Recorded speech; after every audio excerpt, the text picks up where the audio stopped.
Well, hello and welcome to another action-packed episode of the Hockey North Weekly Podcast. I'm your host, Brendan Paulou. Well, it was another busy weekend for all the Northern hockey teams here across the region. We'll kick things off with the Caribou Cougars and the Northern Capitals. In U18 action, the Northern Capitals getting two very important wins against the Vancouver Island Seals out in Kin number 2.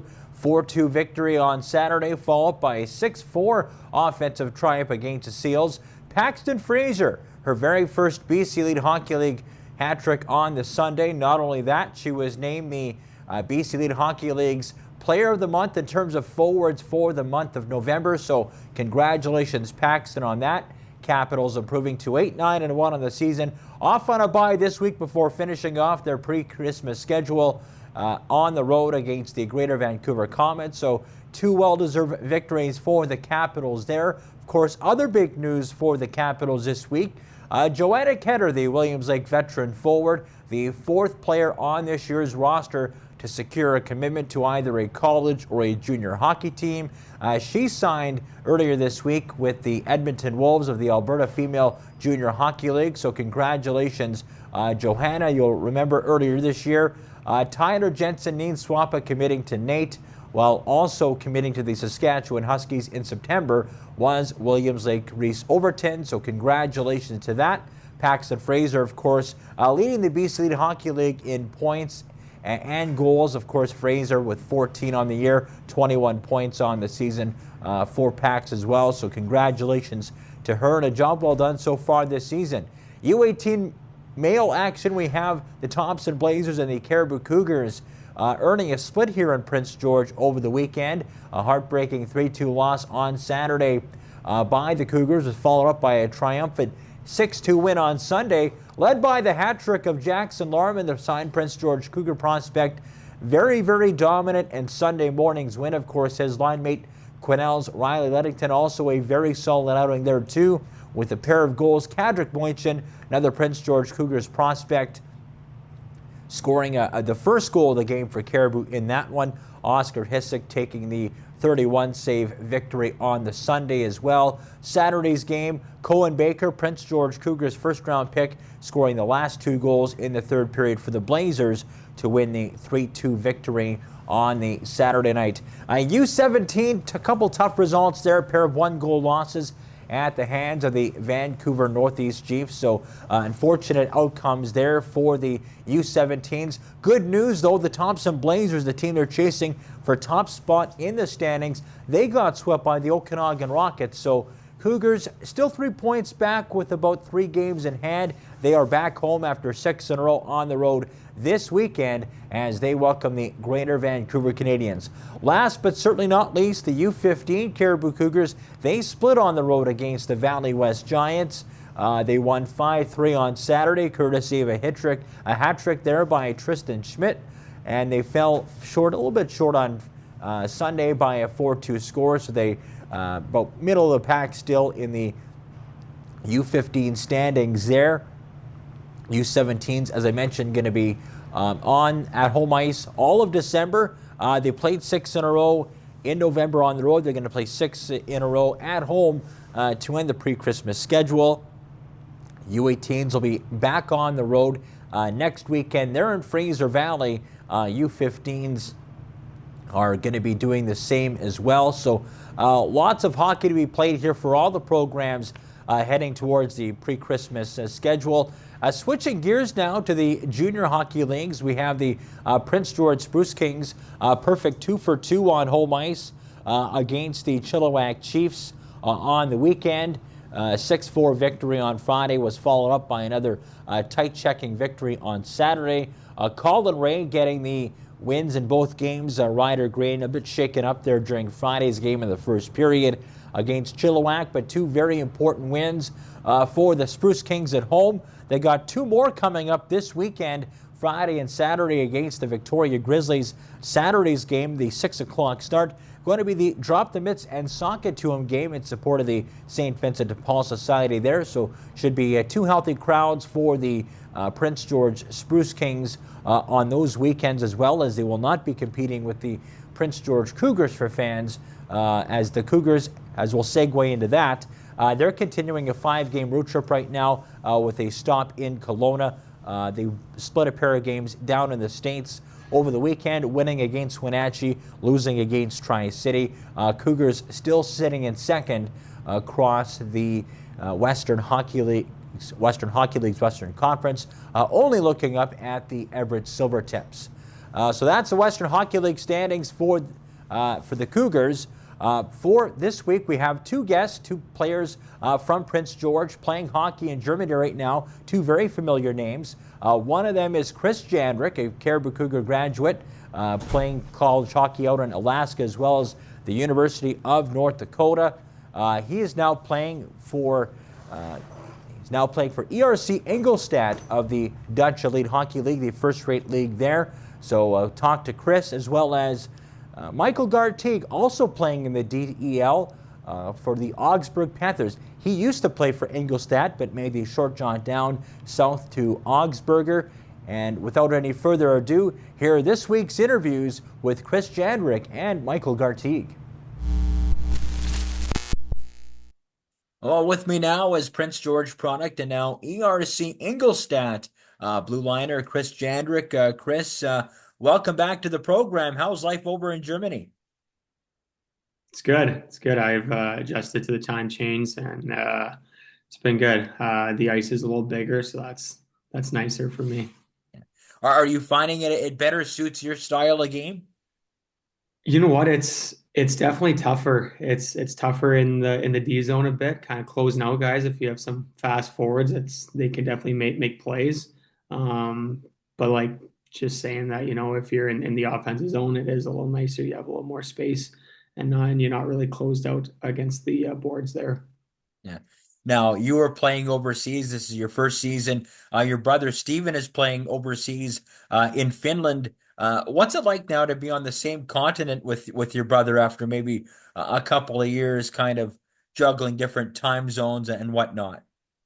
Yeah, I think it's good. It makes it easier to call them and stay in touch. I know that we try and call each other at least once a day and just stay in touch and see what our teams are up to and whatnot. But we have a trip that we're thinking of planning here in the next 2 weeks here to go to Barcelona. We have a week off, so I think we're going to try and plan something where we can both meet up and hang out. Just talk about the European lifestyle as a Canadian player. What's that like? I know a lot of players in the past, they talk about how Canadian players are treated like gold while they're over there. What's the experience been like for you? It's been awesome. I think here I mean, anywhere, but here in Germany and ERC, I got a 3-bedroom apartment for me and my fiance here. 2-story. Yeah, it's awesome. I got a brand new vehicle. We're sponsored by Audi, so we get a brand new Audi vehicle. Um, the breaks and everything, we have a week off in November, and then for the Olympic break in February, we have, I think, 3 weeks off. So I think obviously we're going to try and plan it where we have maybe a couple practices throughout the week, but maybe 3 or 4 days off on the weekends. And you know what, like just being in Germany here, or even in Finland, where Stephen is, everything's so close that I could drive 3 hours and go to Prague. I could drive an hour and I'm in Italy or something. So it's pretty cool. I know that once you're here, you don't really want to go back. So yeah, it's they definitely treat you well. So I think everyone here that is playing doesn't want to go back and play as long as possible. You see some of the guys here, they're playing till they're 35, 36 years old. I know we have I think the top scorer in the Dell right now, and I think he's 37 or 38.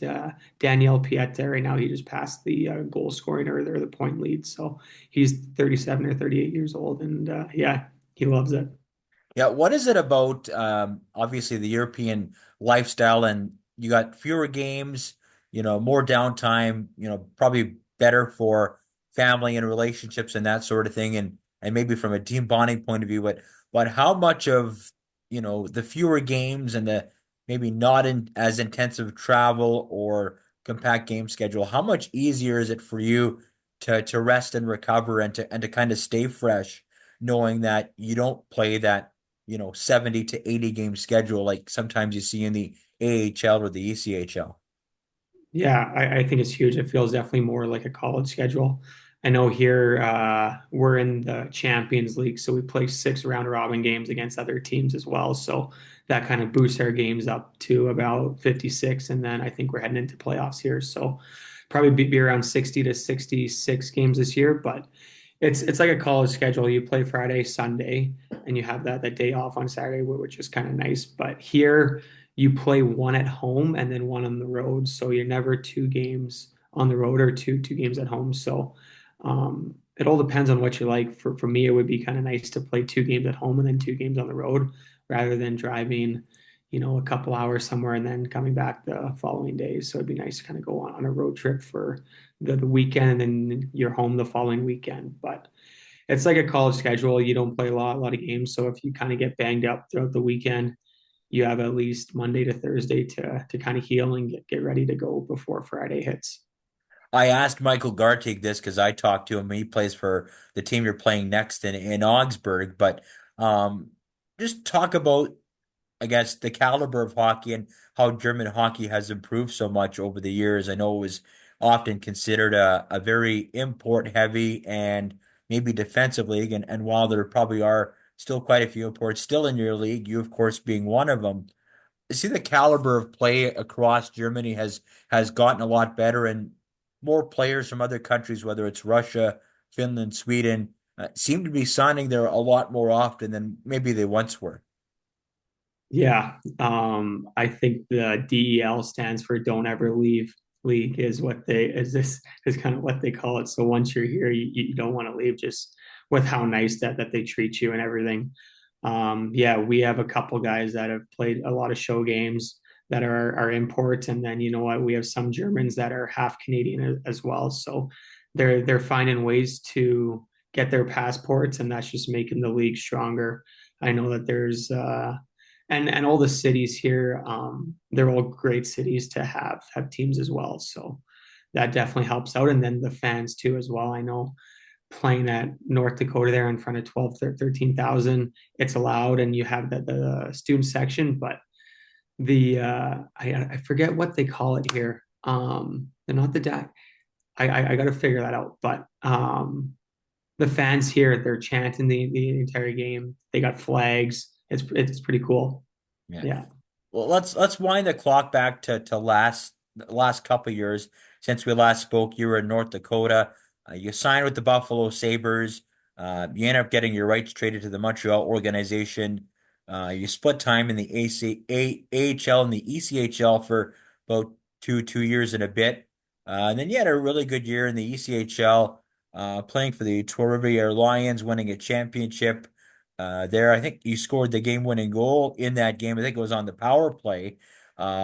Just take us through last year with Trois-Rivières winning the championship, and then leaving North Dakota, and just Yeah. kind of talking about the grind that is the minor leagues, bouncing between the AHL and ECHL. Yeah. Um, I think we had an awesome team last year in Trois Riviere there. We had a lot of guys that shouldn't be there. We probably had five, six guys that you can intertwine easily with Laval there, but they're down and we kind of made it work. We kind of had a good group that gelled. Our goalie was unbelievable there in the playoffs and even throughout the regular season as well. So, and I think that even with playoffs too, everything has to go your way and bounces and whatnot. I think during the regular season we end up finishing I think top three, and within that span of like the last 10 games we were already clinched or whatever. So we were we definitely thought that we were in. So um, our mindset wasn't to finish first, even though it kind of helped us out throughout playoffs, being able to sneak two games in playoffs out of Toledo there. But going through the playoffs there, we swept. Who do we play first? Reading, I think. So we won four games in Reading. They played us hard, definitely the first two games there. I think we went 2-3-2. Um, and then we were able to close them out in four there. And then we played Norfolk and we won in six. and they were pretty similar to Toledo. Yeah, they had a lot of good skill, a lot of good forwards, and people don't realize how good the ECHL is. You have you have a lot of good players there. It's definitely not as much of a goon league as people think it is. It's definitely more of a development league now. And then we moved on to Florida, and those guys were like the I think three-time champs before we started playing them, and we ended up sneaking two games on the road there. Out of that, I think we won 1-0 and 2-1 or something. And you know what? I think if we would have lost one of those games, I think we would have folded there because they played us hard. It was tough to play against. They were mean, so we ended up coming back to Three Rivers there because we did a 2-3-2 as well. And I think we lost that first game in Three Rivers, so we went down 2-1, and then we ended up winning the following two after that. And yeah, I think we were glad to come out of that one. And then Toledo played us a little similar to what Norfolk was like, so a lot of skill and less grit there. So I think with our team, we were definitely able to kind of do the skill game as well as the grit game. So we kind of had that both package with us. So, and I think that first game we lost, but we should have won. And then the last game, game 5, we should have lost, but our goalie stood on his head and we won. So we ended up winning the championship there. And then taking us, where am I going next now? Taking us back to Buffalo there Yeah. after college. Yeah. Yeah, I think after North Dakota there, I had a great year. I ended up signing a 2-year deal in Rochester. I had a 1-year deal with Tucson on the table as well. I went to the Phoenix camp before that, so they were able to see me before um, me just signing there. But I know I was talking with my family and everything, and the 2-year deal with like a signing bonuses and everything, I think it was just a no-brainer there. So I ended up going there, did Buffalo's camp. I went after college for I think almost 3 months. I was in a hotel because we made it all the way to the semifinals against Hershey, and I ended up playing one game. And yeah, it's definitely a lot different. You see how big and strong everyone is in the American League, and you see how many draft picks there are and how many people are just waiting to get their shot.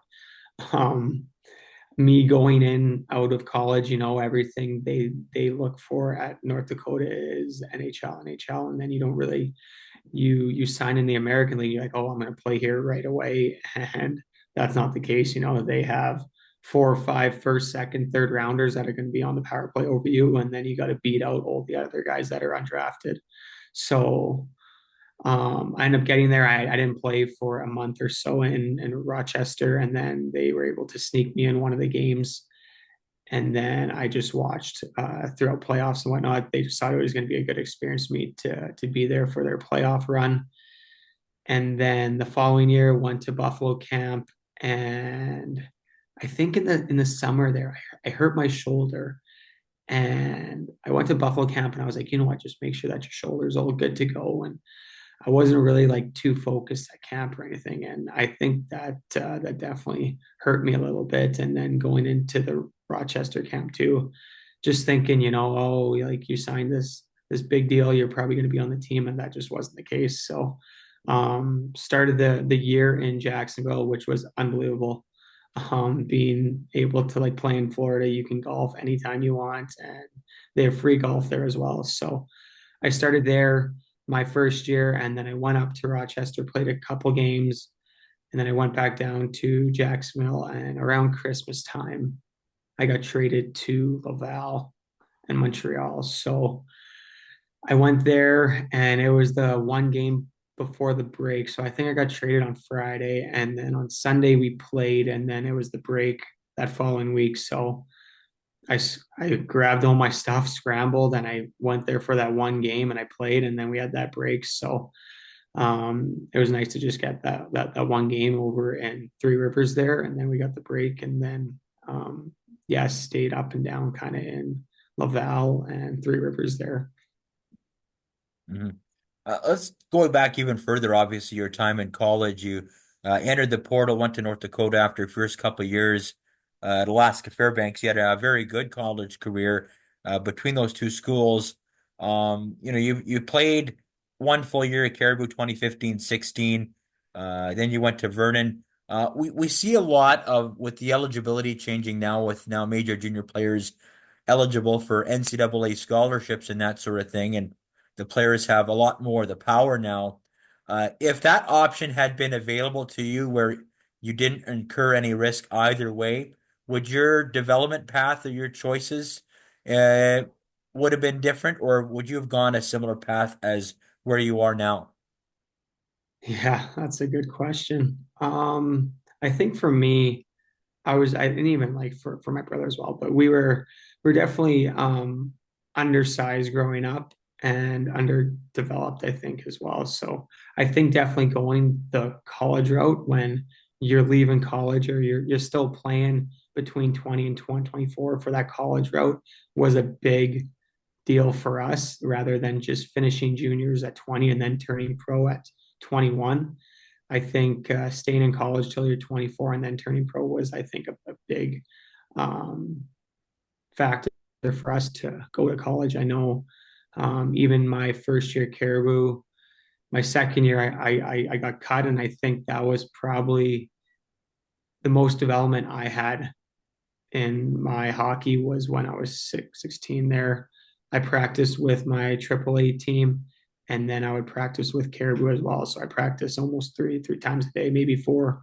We would do Renzo's in the morning, and then we would practice with the AAA team, and then I would practice with the Caribou team after. So I was on the ice three times a day, and then I think that definitely was the big change for me because then I went on to Vernon there, and I just felt good on the ice there, just always being on the ice the last year so much that it helps out with just development and everything and the speed wise. And then moving on to college, I think you kind of just gain 5 to 7 pounds a year there. And I think maybe I started at 150, 155, and then kind of made my way up to 180 by the end of college there. So, um, and plus with that schedule too, it's similar to here. You work out 3 or 4 times a week, and you build up that strength, and then you play on the weekends too. There's not like you're playing 82 games like there is in juniors as well. So I think just being able to develop and just get bigger and stronger through those 4 or 5 years of college, that was definitely a huge factor for us. Yeah, you had some unique experiences at both your stops at Alaska and North Dakota. Just maybe touch on some of the unique things and maybe games or rivalries that you encountered during your 4 to 5 years of college there.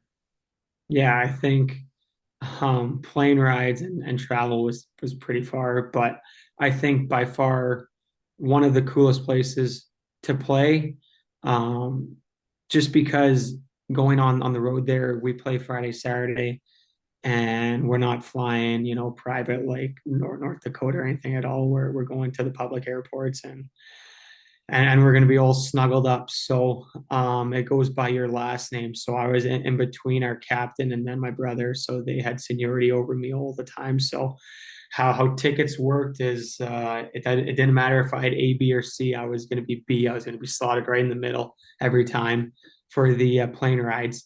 But um, saying that we would fly out Tuesday and then we would fly back Sunday. So we play Friday, Saturday, and whether we played, I think one of the cooler spots that we played, I thought was Bowling Green, and you're able to go out after the Saturday game and just have maybe a drink or two and just see what their nightlife was all about. So us going to like different colleges and kind of seeing that, just seeing what other places were like was pretty cool for being up in Alaska. And then at home there, uh, I think it was definitely an advantage for us having so many teams fly up. Travel 8 hours, time change and everything. It was definitely to our factor for home games as well, playing up there. And I know my last year, I think we finished 20th, and then the year after they finished 17th. I think they finished 10-0 after Christmas time, and they just snuck out somehow.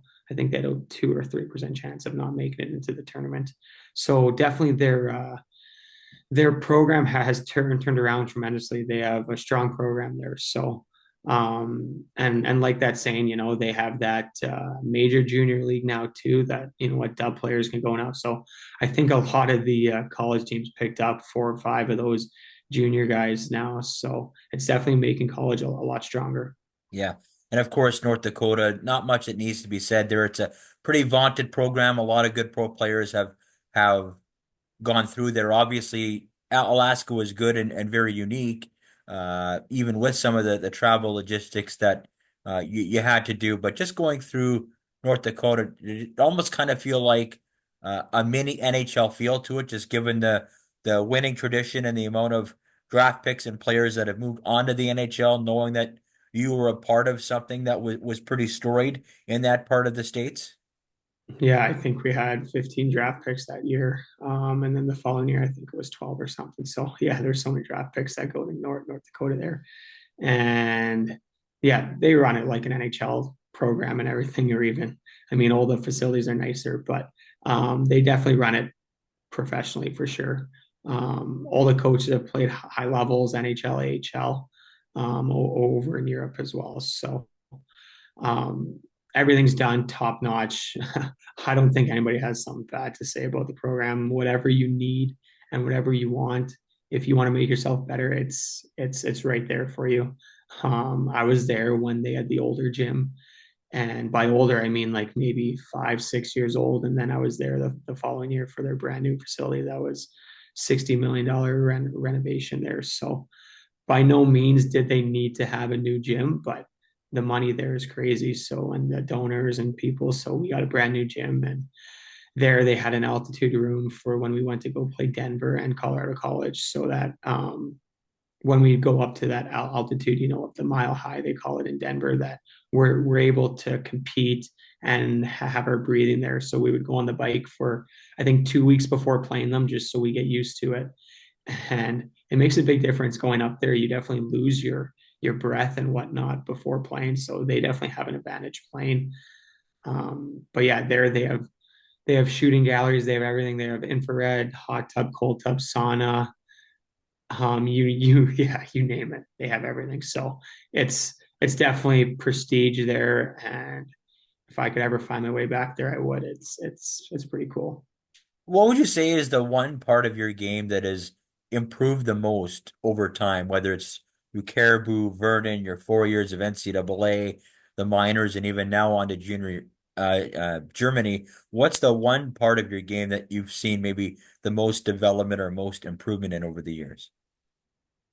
Yeah, I think IQ and kind of just holding on to the puck a little more. I think you definitely develop each year a little bit if you watch it or whatnot. If you watch certain players, and then your body positioning of like where to hold onto the puck. I think um, just seeing the pressure and making plays away. I know in junior you think, oh, they're right on you, they're right on you, but you look back and you're like, holy, I got so much time and space compared to playing now. Like you see now like guys are on you right now, and um, I feel like just being able to hold on to the puck, and if there's someone that's on you within a foot or so in a stick reach, you can always make like a little rim play or something. So if you can hold on to it for one more second and then maybe find a play into the middle rather than chipping the puck out, there's always a play there.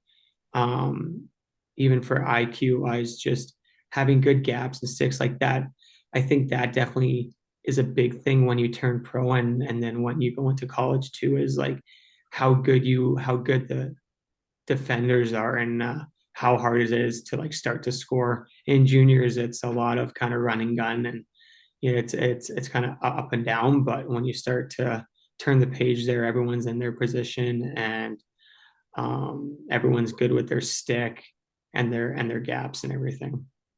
What does your pregame routine look like now over in Germany?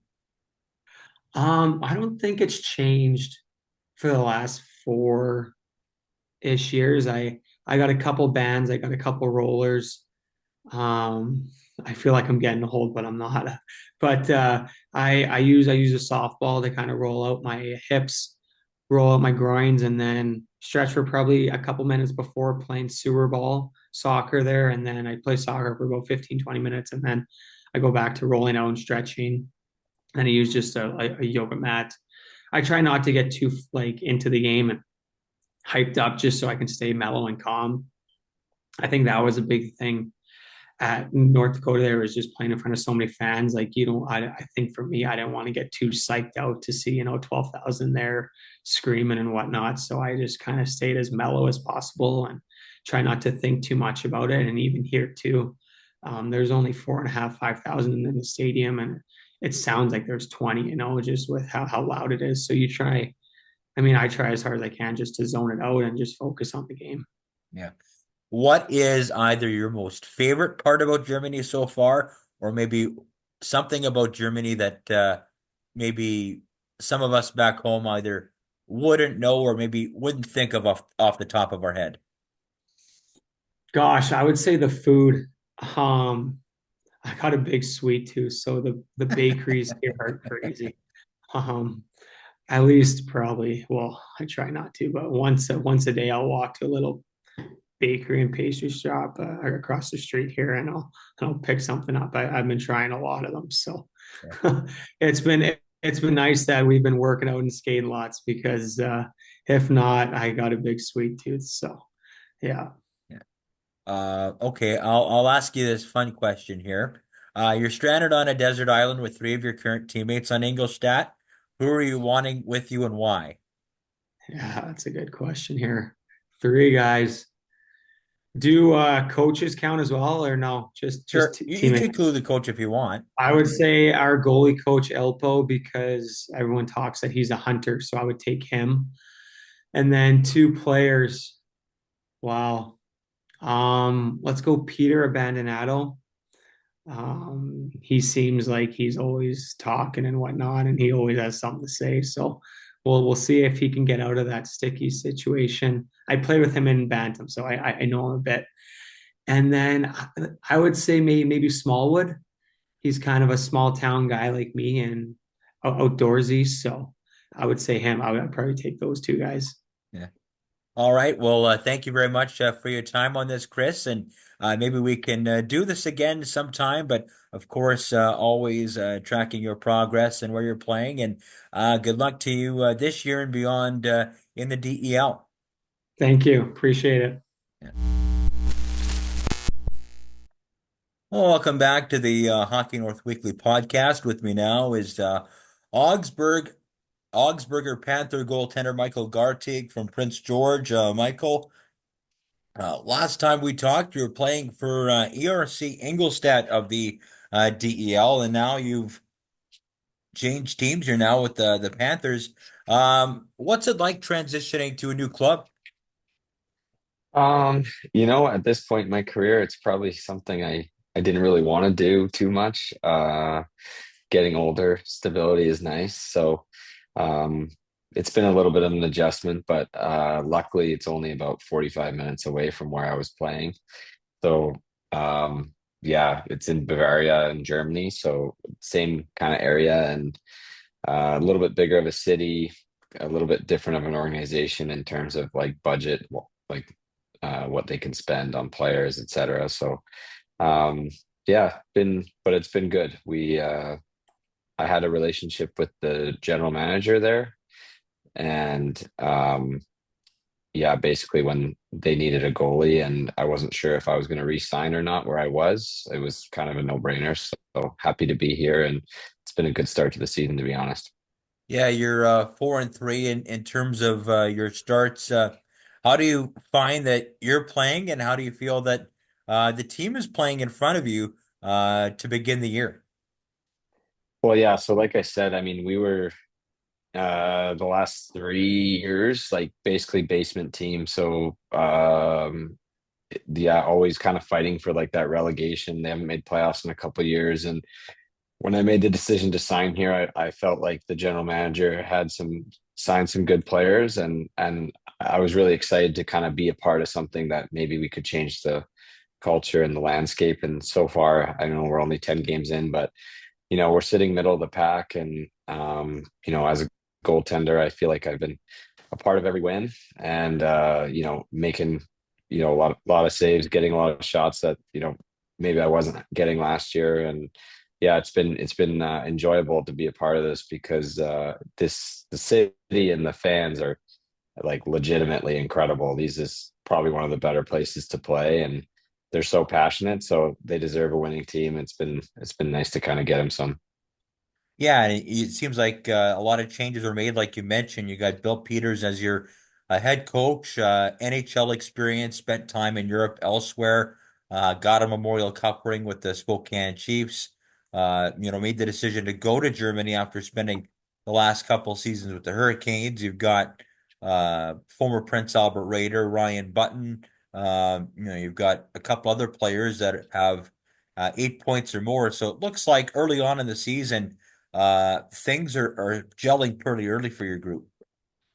Yeah, yeah, exactly. And then, you know, when I saw that we were able to sign like Madison Bowie, he was he was a Western League guy as well, and played a NHL Stanley Cup champion. Like when I saw it, we were able to sign a guy like him, and then we got a guy named Alex Grenier who played with the Canucks system, and as far as back when I signed with the Canucks. So you know, it's I saw that we were kind of putting together some pieces, and you know, I think we started off 0-3, but in the last 8 games we've been really well, like played really well. So having Bill as coach is probably one of the bigger things. He's a really good coach, structured and detailed, and you know, interesting cat for sure, but he's really good.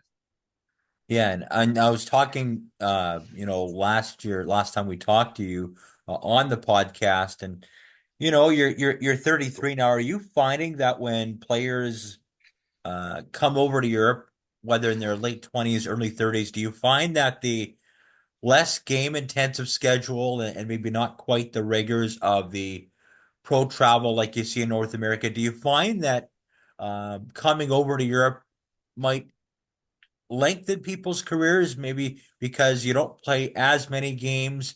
You're not necessarily playing three and threes, or playing that, let's say, NHL heavy schedule, for a lack of a better term. Do you feel it's easier on the body for players like yourself uh, in your early to mid 30s now?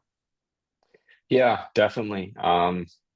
Yeah, I do think that. I think a lot of guys in general, once they come over to Europe and they kind of see what it's about, I think a lot of guys actually, just from my experience, have said, "Ah, I wish I came here earlier," because it's just like a different quality of life. You know, living in North America for sure is where you want. Like, I'm sure most people would choose to live in North America, but just being able to experience a different culture, but then also be able to play at a really high level of hockey, get paid, you know, significantly well, whether it's comparable to the American League or you know, higher end leagues in Europe in general. So it's just, I think guys are realizing that, okay, this is a good life. I'm playing 2 games a week. I'm not playing 3 and 3s. My travel's better. I get to spend more time with my family.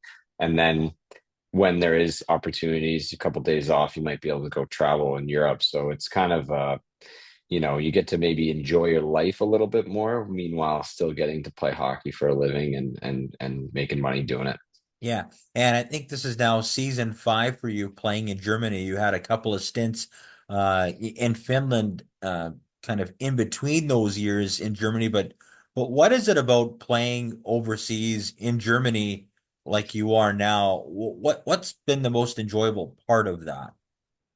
Yeah, I mean, I think, you know, I kind of did it opposite. Most people do, you know, 5, 7 years in North America, and then they probably do 3, 4 in Europe before they retire. Where I've kind of did the opposite. I played 3 years in North America, and I've played 7 in Europe. So I'm kind of the opposite. But I think, like I said earlier, it was kind of just, I just realized I could make a living doing this, and enjoying the experience while doing it. So I think lately, I think, going back to your question, is that I have a family now. So um like my son was born in Ingolstadt, Germany, and we also got a dog over here as well. So it's like I think the last 2 years or so, it's just been nice to kind of like it's weird because it's not what I would imagine being from Prince George, growing up essentially there my whole life, and then now kind of starting a life and family in Germany. But that's kind of what it's been like, and it has been enjoyable because I feel like my wife and I have been able to do it on our own. We're leaning on each other, raising our kid how we want to raise him, and um, we're obviously navigating the foreign country, but we're pretty comfortable with it. So yeah, and then obviously when you play hockey and you get to win some games, you can bring your kid on the ice after in front of 7,000 fans. It's pretty special and memorable. Yeah. Well, let's go back to your time in Prince George, uh, playing minor hockey and coming up through the ranks. What do you remember most about your early years coming up to the minor hockey system in Prince George? I think like I can't really say like how it is now, but I think when I was growing up, like it's just such a hockey bubble. Like you're so in it. There's every coach is invested in trying to make the team better or you better individually. And I feel like with the kids that I grew up with, I think the unique thing about Prince George is that it's small enough where, I played on the same teams as kids when I was like 5 years old till I was 15 or 16 years old. So like you form these friendships with kids because you played hockey with them your whole life. So I mean, obviously I recall that. And then for me, I mean, hockey has shaped who I am big time because of, the adversity that I faced. And a lot of that happened when I was young and always not making, I didn't necessarily always make the top team. Like I played usually the B team when I was a first year, AAA when I was a second year. And then even in my first year midget, I didn't make AAA team. So I didn't even make major midget. I didn't make midget AAA. I played midget B. And that was, I was 15 years old. It's pretty important year, I guess. And yeah, I persevered through that and then, kind of just made myself a career. And sometimes I look back on it, I'm not sure how it's happened, but it's pretty cool that I'm 33 years old and I'm still playing professional hockey to this day. So Yeah, because you kind of took the long route around. I mean, you spent a year in the KI with Princeton, and then you were able to get into a good situation with Powell River. You had an amazing year in 2010, 2011, and then you end up having another really good, strong season and Penticton, culminating that into four really good years with Quinnipiac. What seemed to shift for you after that 1 year in the KI with Princeton? well, that was yeah, I mean it's kind of just a perfect storm. I ended up making the Quesnel Millionaires. I never played and then I got released and I made the decision to go play in the KI. And it was just a right time, right place because I went there and I just played a lot and I just needed that where I was at in my life and my career. I just played and then I say our team was okay. But that gave me a lot of work and like I had games where I saw 40ish shots and I was 17, 16, 17 years old, facing quality opponents and I feel like that just really gained confidence and then when I went into Powell River, I think I was just fortunate enough I played for some really good teams, which, not that I didn't have the ability to play, but my team was great. That helped me defensively. And then when I went to Penticton, I was just the goalie on a fantastic team and had to make a couple saves here and there to basically win a championship. And yeah, that's kind of feel like that's just how it kind of rolled out. Do you almost think like it's almost a prerequisite for goaltenders to play on teams that maybe aren't necessarily top tier that face a good quality amount of shots? Does it maybe give you a better chance to work on your craft and development instead of always playing on that stacked team that you don't always face that high quality or high volume of shots and it's a lot more systematic? Yes, you win more games, but you don't necessarily have to stand on your head and be that backbone. Whereas maybe on a lower to mid tier team, you might have to from time to time. Yeah, I think a lot of goalies will say the same thing. I don't think I mean I've played on some like really good teams. Even when I went to Quinnipiac, we were a really good team. So I mean it's just I think there's a skill in both. Like, I think there's something to be said about being a good goalie on a good team where you have to make saves at the right time and you have to be focused. And, you might not get 30, 40 shots, but you might get 20, but you might get a couple breakaways, and that could be a difference between a 2-1 game or, whatever. So I think there's skill in both aspects of it. But I will say, yeah, of course, I think I've always been a goalie that I think has probably thrived on facing a little bit more. And like growing up in Prince George is call a spade, but when we're playing Kelowna and North Shore Winter Club and Burnaby Winter Club, when you're getting a lot more shots and chances, like I always remember those are typically my better games, So I feel like ever since then it's kind of been that, but I've also been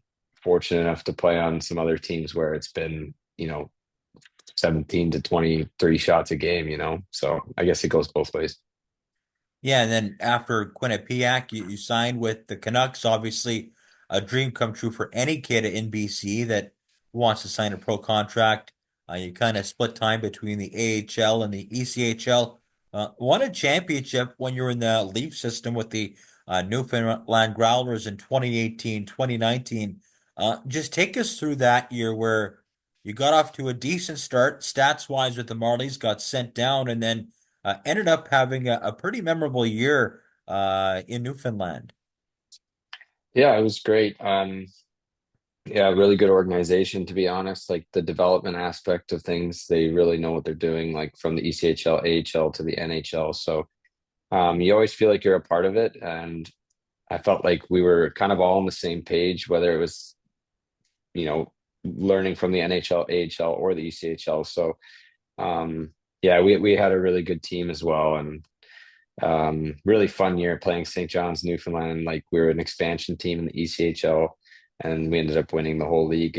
And obviously, I was the starting goalie for that team. And just again, it was kind of one of those situations where I think that was a perfect balance of what we're talking about. Where I think we were such a good team, but we actually like defensively we were probably we were giving up a little bit more shots than a stacked team would, which was kind of fell right into where I played my best. So it was always getting a good amount of shots, good amount of quality shots, but also we had the run support to win games, whether it was high scoring or whatever it was. And yeah, just a great year to build confidence. And I had no idea what I was going to be doing after that. I thought about retiring and I wasn't sure if I was going to play or not. So then winning that championship actually kind of pivoted my whole career into Europe. And that's how I kind of am where I am today, all because of that.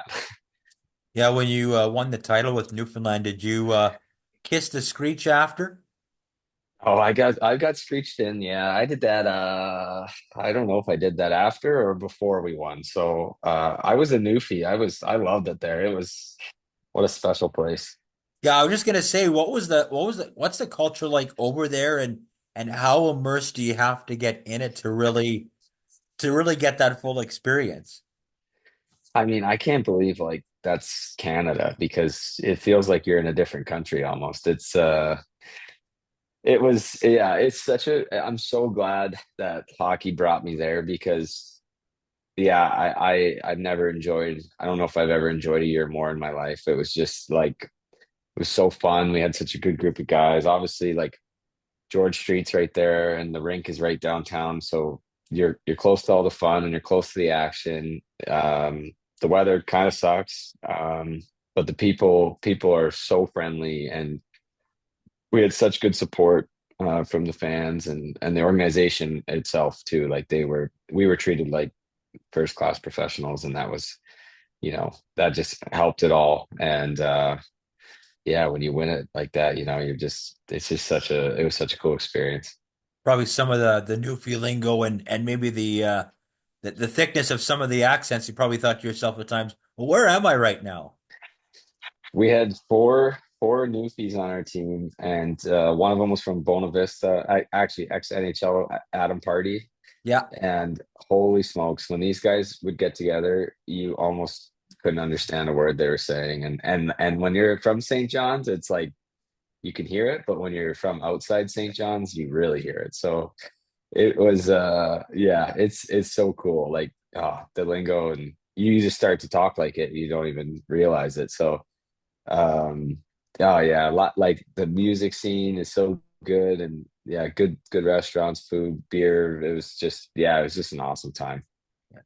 Are you finding that the quality of play in the DEL has really improved over the years? And I say this because when I was just watching the World Juniors, oftentimes Germany would struggle to stay in the main group, and a lot of criticism came because they always had the highest amount of imports, usually per capita, out of the pro leagues, and a lot of the younger players would sit the bench and not play. And now things have kind of limited a bit where the younger players are getting much more opportunities in the DEL that's culminated in more NHL players from that country coming over there.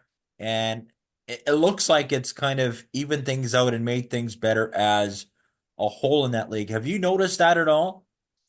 Yeah, I mean, without a doubt, for the young Germans in our league, it is challenging. I won't sugarcoat it. It's hard because it's an older league. Yeah, we get 9 imports that can play, and we actually have 10 signed, so only 9 can play. So we sit an import player every game, if all are healthy, and you have to play 3 under 23 players, like it's a rule, but you don't have to play them. They have to dress, but they don't necessarily have to play. So the good teams in our league, like the best teams, they'll have under 23 players that typically can play and will play. They'll try to develop them and make them into, players that can be on their team probably for some time. But there are teams, where you play an under 23 player, and it's, yeah, limited ice time for sure. So it's challenging. But hockey over here is getting better. I would say from when I first came here to where I am now, this league has gotten 10 times better, because I would say a big factor is actually the KHL. Now players are kind of going back there again, but so many players obviously weren't going back to Russia or leaving Russia, and then this league just got a plethora of players from, whether it was Sweden, Russia, Finland. Like, it just limited jobs because Russia's the top league in Europe, and when guys aren't going there, then they're looking elsewhere, and then that's where this league saw a lot of higher end guys come here, because certain teams in our league can pay quite a bit of money, and that obviously is appealing to live in Germany, make good money, play in front of, in my opinion, probably the best hockey fans in Europe. And what's that like playing in front of a sold out barn? Kind of resembles a soccer game. Just maybe touch on the European passion for a hockey game in the crowd compared to uh, North America. It just seems like it's the fans in North America cheer when it's appropriate, where it's like, in Germany, they're chanting before the game, they're chanting during the game, and if you win, it's a party afterwards. It just seems like it's a much more, I don't want to say soccer-based culture, but it just seems like the passion for the teams, especially during the home games, it's a lot more organic compared to where you've maybe played before in North America. Yeah, no, nothing will compare to this, like anywhere you play. So I mean, I heard Switzerland. I heard Switzerland's pretty good in terms of that as well. But like, I played in Finland, I've played in Sweden, I've actually played in Switzerland too, like in the Champions League, and it's nothing compares to Germany. And it is like a soccer-like culture for sure. But a really cool experience actually was just last week.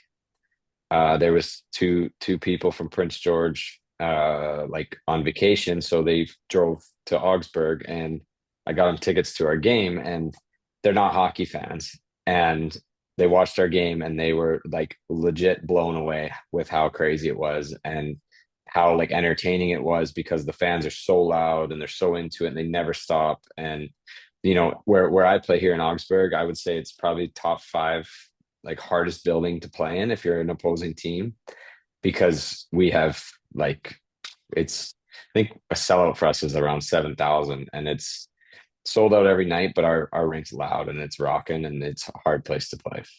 Yeah, I had a coworker that went over to Germany during Oktoberfest, and he was able to skip over to Berlin Polar Bears game, and he quite loved the atmosphere. Yeah, yeah. So like for them, they play in like a big, probably 15,000 people or so. Like, so it's a huge stadium, but that with that comes a little bit more, it's a little bit more like structured and not as crazy. But some of these smaller rinks with it's crazy. It's the way of life over here. So it's yeah, it's been enjoyable. Like something that I think when I'm done playing that I will definitely will be, looking back on and saying, wow, that was such an amazing experience.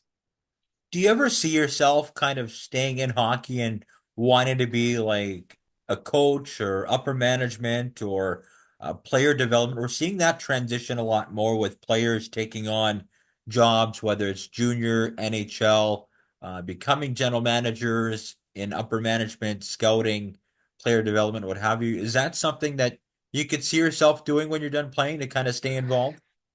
Yeah, no, that's yeah. I mean, some guys like when they finish playing, they want nothing to do with hockey and they kind of move on with their lives. Where I'm definitely not like that. I want to stay close to the game or in the game at somehow or some capacity. So yeah, I think me being a college guy and I lived in the US or I live in the US basically now, and my wife being from there, I think there's a high chance that I would like to be like NCAA Division I coach. The goal obviously would be to be a head coach, but I think starting, as an assistant would be probably where I'd like to go. And then, so I have some connections there that I stay in touch with and, meet with in the summers and whatnot. So I always keep my name in the loop. And yeah, that's definitely something that I could see myself doing. And if not that, yeah, probably honestly, probably scouting or some sort of goalie development maybe for a pro team would be cool too. So yeah, I feel like for me, hockey's given me so much, and yeah, I still love the game whether I'm playing it or not. So I see myself in it. Describe the Champions League tournament to us fans in North America that either aren't familiar with it or maybe not quite understand the format. Because sometimes on the North American channels, you'll be able to see the odd game on like TSN or Sportsnet, but like it's hard to if you don't follow it, it's hard to maybe understand the format. Just explain to us what that Champions League tournament is that takes place over there. Yeah, so yeah, I've been lucky enough to play maybe three times. Yeah, three times with I played with Tappara, Helsinki, and I played with Ingolstadt. So yeah, three separate times. But basically what it is like top three teams from each league, or in some cases, top four teams.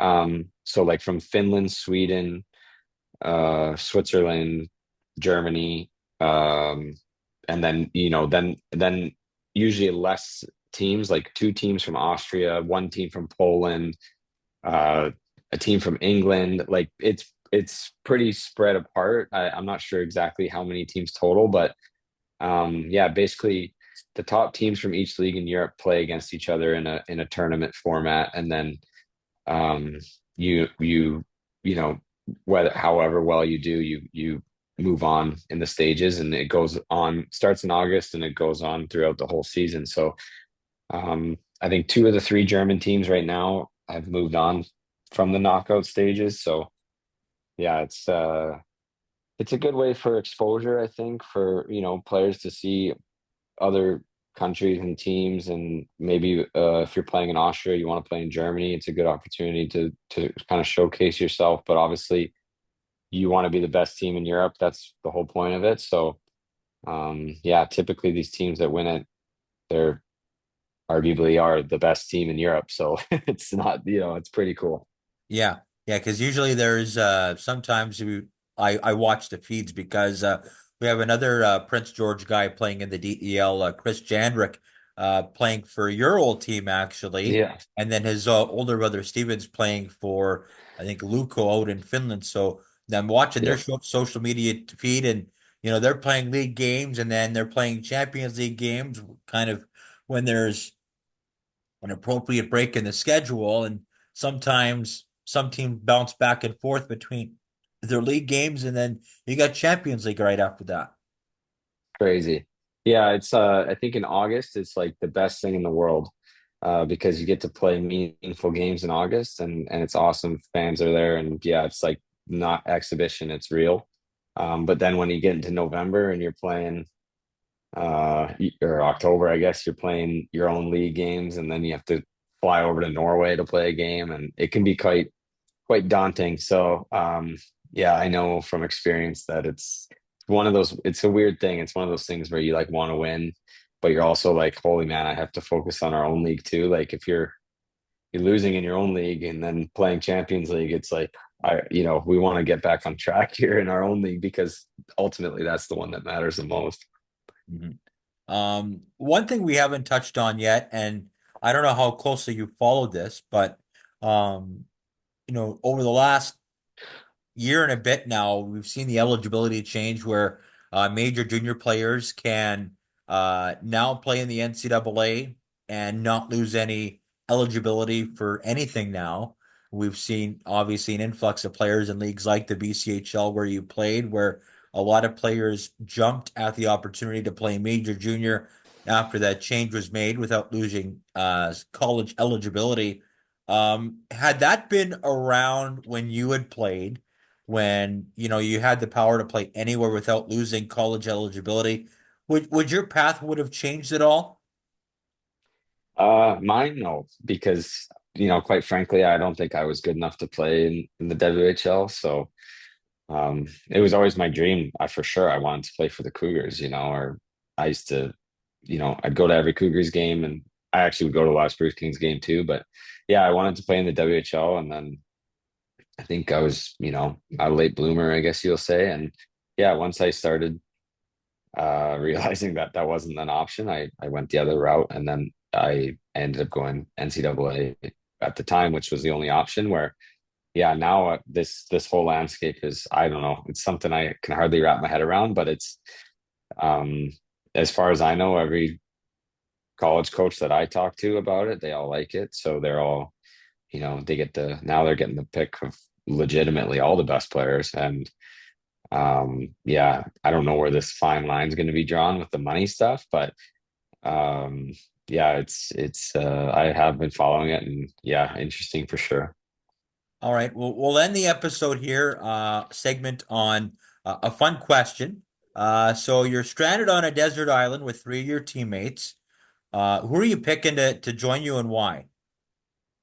Like my teammates right now. Yes. Holy man. All right. I got it's a really, really good question. Really hard question. I'd say there's a guy named Cody Kunik. I played pro with him 10 years ago. I'd pick him just because he's an all-around good guy to have. He's from Alberta. I feel like he might have some good life skills to help us through it. We got a guy named Joseph Cramarosa who he played around in the NHL a little bit. He's kind of like an enforcer, tough guy. So he never stops talking, so he'd be good for a laugh. And not to mention, if anything bad happens, he could probably beat him up. And then the third one, oh, man, yeah, third one, I would go. That's a tough one, but I'd probably go Madison Bowie because I feel like we've clicked this year. I never knew him prior to this year, and I feel like we get along great. So yeah, just that's a well-rounded group. A guy from Alberta, Manitoba, Ontario, and British Columbia. There you go. We got all sides of Canada covered, and we're gonna dominate that island. Yeah. All right. Well, thank you very much for joining me once again on the podcast. Good luck this season and good luck on your playing future for however much longer you can continue to be overseas. I'm sure it's been a great experience so far, like you've mentioned, and here's to more success for you and your family as you continue on with your time in Augsburger. Yeah, thank you. Thanks for having me. Of course. All right, that's our this week's guests on the podcast, Michael Garteig and Chris Jandric on the Hockey North podcast here for this week. Don't go anywhere. You can catch us up on our social media channels on Instagram and YouTube. And thank you very much for joining us on another action-packed episode of Hockey North. We'll see you again very soon.